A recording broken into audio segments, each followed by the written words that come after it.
આજે તો જિગ્નેશભાઈ કઈક નવું જ કર્યું જોવો તો ખરા. મોજીલા વિજયભાઈ આવી જાય જિગ્નેશભાઈ પાસે દોરો પવરાવો.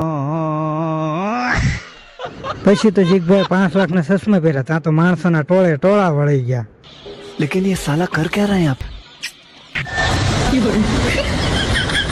પછી 5 મણ કાસ ને 2 મણ સાબુદાણા લઈને બેસી ગયા અને લબડી કરી તિયા ને ધીમે ધીમે ધીમે હલાવ્યો.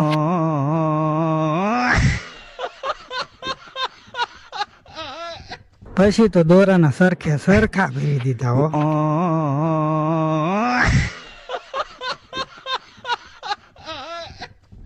આ ચશ્મા વાળા ભાઈ તો 12 મહિનેથી દોરો પવરાવીની વાટે હતા. તા તો આ ભાઈ અગાઉ કોકડું લઈને બેસી ગયા.